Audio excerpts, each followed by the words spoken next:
Сайн байцгаана уу? Ороод ирээрэй охтуудаа. Орж ирснээ мэдэгдээрэй.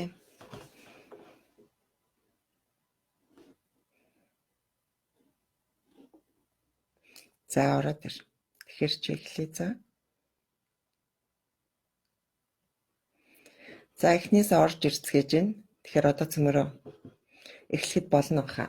За юуны өмнө би та нартай өөрийгөө эхлээд танилцуулъя. Миний өглөө группийн эртэж монголчуудынхаа амрыг ирэнгээ өөрийгөө танилцуулахад би бэлэн болоо. Миний нэр Цэцгээ. Би Герман улсын Берлин хотод спорт, эрүүл мэндийн дэд сургуульд Life and Business Coach ангид суралцаж би оюутан. Өнөөдөр би та нартайгаа викенд болж байгаа юм чинь гээд аз жаргалтай гэр бүлийн талаар ярилцгийг шийдлээ. Эннийхээ үндэ болох төр зэрэг би Гэри Чапман гэдэг хүний хайрын 5 их хэлийн тухай эхэлж ярий. Тэгээ түн дээр би өөрийнхөө ямарваа нэгэн тийм боддог бодол санаа тэр бүхний та нартай бас танилцуулъя гэж бодож байна.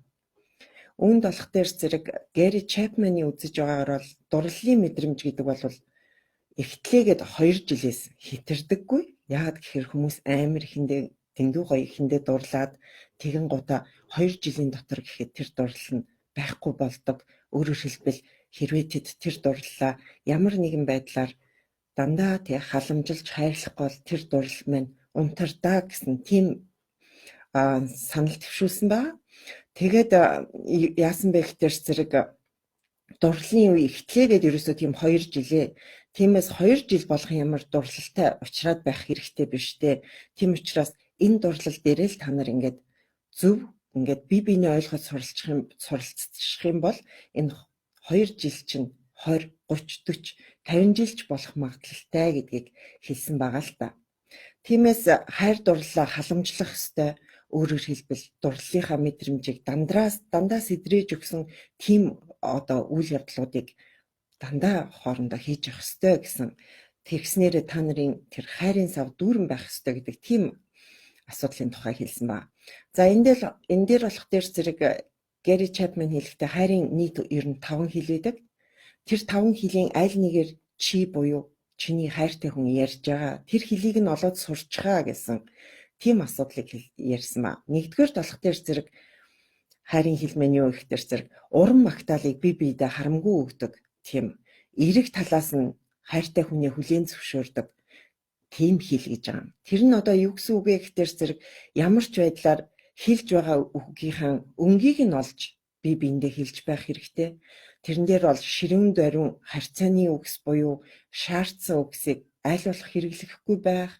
Тэгээд ингээд бодох дээр зэрэг миний мэдх ихэнх хүмүүс энэ хайрын хэлээр ярьдаг надад санагддаг. Яагаад гэхээр эмэгтэй хүмүүс ихэвчлэн миний хайраа, миний ханаа гэдэг ингээд дандаа ингээд нөхрөөтэйгээ их гоё зөөлөн хайрцдаг.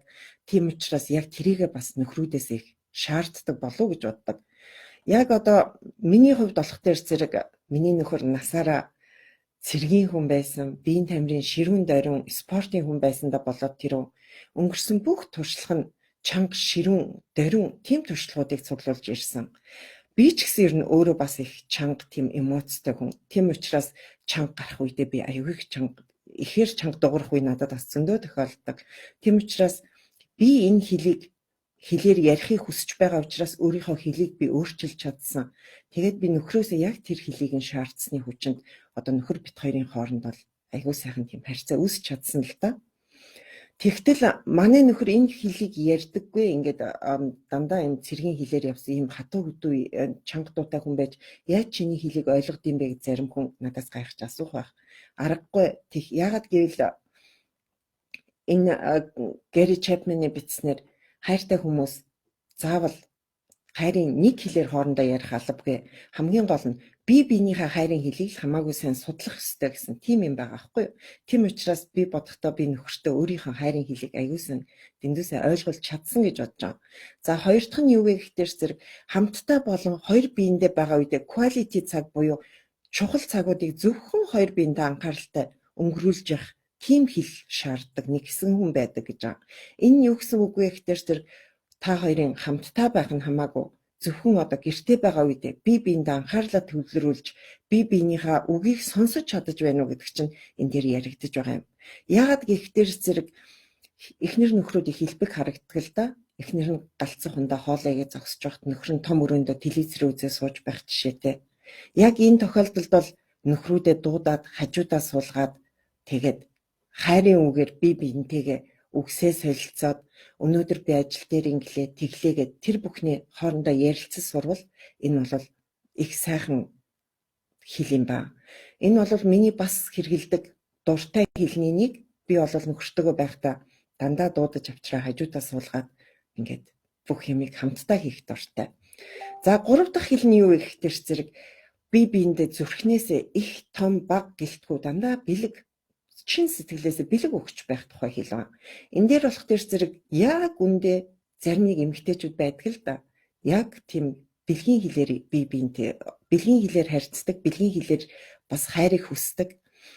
Энэ дээр манай гэрийн хувьд бол азар тийм биш. Тийм болох тэр зэрэг бит хоёрын бэлгэн дээр бол тэгж бие биендээ яриад идэг хэл биш. Аль болохоор тийм даруухан тэр тал дээр материаллык зүйл бэлгэнд өгөхдөө биш. Сэтгэлийн бэлэг аль эсвэл бүр хоёр биендээ цагаа зориулдаг. Тийм бэлгийг бие биендээ өгч баярлуулдаг. Тэгэхээр та бас бодох хэрэгтэй. Хэрвээ таны эхнэр, таны нөхөр ийм зүрх сэтгэлнээсээ тийм бэлэг хүсдэг, тийм хэлийг шаардаад байгаа бол та бас тэр хэлээр нь ярихад буруудах албагүй. Та том юм авч өгөх албагүй. Жижиг өдөр тусмын төрс өдрийн марталгүй төрс өдрөөр нь бэлэг авч өгөх, аль эсвэл одоо хурмаа хийсэн өдрөө хоолнд ураад хамтдаа гоё баярлах гэх мэт иймэрхүү жижиг бэлгүүдийг бид нар бол бие биендээ дандаа л барьж явах хэрэгтэй. Тэрэн дээрээ ядаж мартахгүй байх хэрэгтэй. Дөрөвдүгээр болох дээр зэрэг хин нэгэнд халамжилж туслахад бэлэн байдлаа дандаа үзүүлж байх тийм хэл гэж байна. Энэ юу гэсэн үг вэ гэхээр зэрэг хүн хэрвээ хин нэгэнд дандаа ингэж халамжилж тусалж хайрлахад бэлэн байдаг бол нөгөө хүнээс бас л тийм одоо анхаарлыг хүсдэг гэсэн. Яг ингээд миний амьдрал дээр харахад бол миний нөхрийн хайрын хэл нь энэ. Өөрөө бол хүмүүст их туслах дуртай. Яг тэрэн шигэ тийм их анхаарал халамж түнд туслахад бэлэн байдлыг бол яг надаас үргэлж шаардаж байдаг л да. Анх би энийг нь ганцаараа хийж чадах юм а өөрөө хийчихээсэ гэсэндээ ингээд нэг тийм тоохгүй ингээд алтаа гаргадаг байсан. Одоо бол тэр хэлийг нь сайн ойлгодог болсон учраас тийм үед нь өөрийнхөө хайрын хэлийг давхар ашиглуулад өөрөөр хэлбэл quality time-ыг би энэ рүү оруулаад нөхөртөөгөө ингээд айгүй удаан ярих тэр боломжийг би гаргуулахын тулд нөхөртөөгөө ийш тийшээ явахдаа ч юм уу хоёулахнаа байгаа мөчөө ашиглаж айгүй дэндүү гоё ингэж яриа өрнүүлдэг болсон. Тэрмэн бит хоёрын одоо хайрыг удаан авч хадгалах дээр их тусалж чадсан гэж хэлэх байна. За 5 дахь хэл нь болох дээр зэрэг ер нь инхрийлэл буюу бие биендээ биеэрээ хүрэх тийм хайрын хэл гэж хэлж байгаа. Одоо Гэри Чапманы үзснээр болох дээр зэрэг энэ тохиолдолд энэ хайрын хэлийг бол ихэвчлэн эрчүүд илүү ашигладаг гэж байгаа. Тэгвэл ер нь бол эрчүүд хичнээн энэ хэлийг ашигладаг байсан ч гэсэн за одоо энэ ямарваа байдлаар бие биендээ хүрэх ч юм уу инхрийлэл их хүсдэг хэлтэй юм шүү гэсэндээ тухайн хүнийхээ одоо тэр үеийнхэн хугацааг мэдлгүйгээр заавал биед нь хүрээд байх албагүй, гарт нь хүрээд байх албагүй одоо тэгж өөрөө бас хайраа заавал тэрэнд нь тааруулж хүрэх гээд ингээд хичээгээд байх хэрэггүй. Яагаад гэхээр зэрэг тэр хүний чинь яг тухайн үеийн цаг хугацаанаас л болж байгаа. Ингээд харахад эрчүүдийн ихэнх нь бол энэ хайрын хэлээр ярьдаг учраас эмэгтэйчүүдийг бас яг ийм болов гэсэндээ бас эмэгтэйчүүдээс илүү хайрыг хүсдэг. Тийм болох дээр зэрэг таны гэрийн хэл яг альвэр нь вэ гэдгээ олж шийдсэн цагтаа хайртай хүнээ хайрлах хэрэгтэй юм байлээ. Одоо ингээд таны нөхрийн буюу эхнэрийн их хэл нь аль вэ гэдгийг та нар мэдхийн тулд бие биенээсээ ингээд тэр талаар сайхан ярилцаад үзэх хэрэгтэй. Тэгээд тийж ярилцаж олоод шийдлээ олсон тохиолдолд таны гэр бүлийн харилцаа дэндүү сайхан бат бих байх тийм чадвартай болд юм шүү. Тэгэхэд хайрынхаа төлөө өөрийгөө өөрчлөөд хайртай хүнийхээ хайрын хэлийг нь сурах гээд мэдэх гээд та нар оролдоод үзээрэй. Тэгснээрээ та нар хайрынхаа төлөө тэмцэж чадаж байгаа. Өөрөөр хэлбэл 2 жилийн дараа хайрынхаа тэр гал халуун хэсгийг унтраахгүй үлдээж чадаж байгаа гэсэн үг юм шүү. Тэгэхээр хайрын саваа дүүргхэн байлгахын тулд ер нь дандаа л анхаарч байх хэрэгтэй. Ямар аргаар дүүрэх вэ гэдэг дээр харин хоорондоо дэндүү сайн ярих хэрэгтэй. Хайрын саваа дүүрэн байлгахад байнга анхаарснараа одоо ингээд яг л нэг тослогоотой машин тэр чигтээ давхдаг шиг тэгээд хоёрын хайр дурлал 2 жил, 20 жил, 30 жил цаашаа явах боломжтой байдаг юм шүү гэдгийг Гэри Чапман номдоо хэлсэн ба. Тэгэхдээ энэ бүхний эцэст би бас нэг юмыг та нартай хэлхийг хүсэж байна. Хүн хэрвээ энэ хайрын хилийгээ сурснаар хин хинтэй ч хамаагүй таарад аж болох юм уу гэж та нар надаас асуувал би үгүй гэж хариулна. Яагаад гэхээр зэрэг хэрвээ хоёр хайртай хүн эхэндээ буюу тэр 2 жилийн өмнөх хугацаанд хоёр биендээ 100% дурлж чадаагүй аль эсвэл аль нэг талыг барьсан тийм нэгэн талыг барьсан хайр байдаг л да. Тэр бол миний амьдрал дээр ч гэсэн зөндөө тохиолдож байсан. Яагаад гэвэл би хин нэгэн хүнийг өрөвдсөндөө энэ хүн чинь дэндүү сайн хүн шүү дээ гэж бодсондоо тэр хүнтэй байх тохиолдол надад байсан. Тэр тохиолдолд бол би тэр хүнийг хайрлахыг хичээгээгүй. Тийм учраас бид хоёрын хайр ингээд хоёр тишээ болж исэн тохиолдол бий. Тэгээд тэрийг би юунаас гаралтай байна гэж бодоод үзсэн чинь манай ээжийн надад ингээд баг багт хэлдэг байсан. Тийм миний далд ухамсарт хоногшсон тэр үгтэй их холбоотой юм байлаа. Миний ээж надад хэлэхдээ дандаа миний охин өөртөө хайртай хамгийн хайртай хүнийг л сонгоорой, тэр чинь л чиний амьдралд хамгийн сайн хань болд юм шүү гэж хэлдэг байсан. Тэгэхээр би нэлээ их тийм сонголтуудыг хийсэн л дээ. Гэсэн чинь тэр маань ерөөсө болоогүй. Тэгэхээр би ээжтэй хэлсэн. Ээжээ би танийхаар явж үзлээ. Би таны бодсноор яг л тэр өөртөө хайртай гэсэн тэр хүний чинь би ингээд сонгож үзлээ. Хайр болсонгүй шүү дээ ээж. Тэгэхээрээс зэрэг та надад одоо нэг л шанс өгч. Би өөрийнхөө хайртай хүнийг сонгомоор байна. Би өөрийнхөө хайртай хүнийг сонгосон цагтаа би тантай ингээд дараа нь би өөрийнхөө туршлагыг ярмаар байна гэж ээжээсээ гуйсан. Манай ээж тэгсэн чи за мэдхгүй одоо наа чинь болдог юм биш л байх та гэд. Тэгээд манай ээж намайг одоо миний нөхөртөө одоо суух зөвшөөрлийг тэр үед надад өгч байсан. Тэгээд би нөхөртөөгөө сууснаас хойш би хайр дурлалаа халамжлах аль эсвэл хайр дурлалаа бат бөх байлгах дээр дэндүү их анхаарч ажилласан. Энэ дээр бол би юу хийсэн бэ гэхээр зэрэг би хайр дурлалаа бүхнээс илүү хамгаалсан. Тэрэн дээр бол би найз нөхдөөсөө хамгаалсан, төрөл төрөстөөс хамгаалсан, хүмүүсийн хил амнаас хамгаалсан, бүх юмнаас хамгаалсан. Яагаад гэхээр зэрэг хараад байхад манай ар гэрүүд одоо хадмууд аль эсвэл чиний ээж, чиний эх жахнар амьдралд оролцох явдал зөндөө тохиолддог. Яг ийм үед нь би нөхрөө сонгох тохиолдолд одоо сонгож байхдаа би бүх эгч нартай захиа бичсэн л дээ.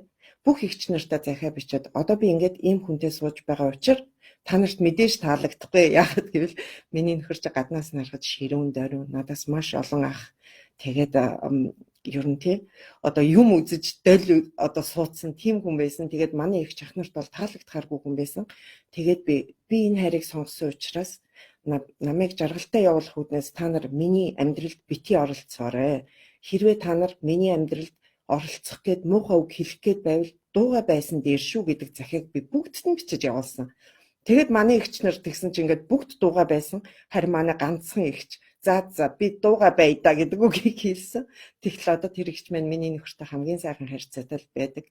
Тэгэхээр зэрэг хүн хайраа төрөл төрөсөд аав ээж, ах дүү, найз нөхөд гэлтгүү зөвхөн хайрлаж байх хэрэгтэй байлаа шүү. Тийм учраас охтуудаа залуучуудаа хэрвээ та нар хайраа сонгоогүй байгаа бол аль эсвэл одоо ирээдүйн амьдралаа хин нэгэнтэй холбоогүй байгаа бол хіднээс ч хизээж хараатай бос тийм амьдралыг битгий сонгоорой. Чи өөрөө өөртөөгөө гэрэлцсэн юм шиг өөрөө өөрийгөө жаргалтай байлгаж чадна гэсэн тэр амлалтыг өгсөн цагта дараагийнхаа хүнийг сонгоорой. Хин нэгнээс хамаарсан амьдрал, хин нэгнээс одоо энэ намайг аз жаргалтай болгочих болоо да гэсэн тийм амьдрал бол хол явахгүй шүү. Тэгэхээр одоо энэ Гэри Чапманы хэлсэн суухынхаа өмнө хүн 100% хоёр биений хайрлаж үгүй юу гэдгийг мэдсэн байх ёстой.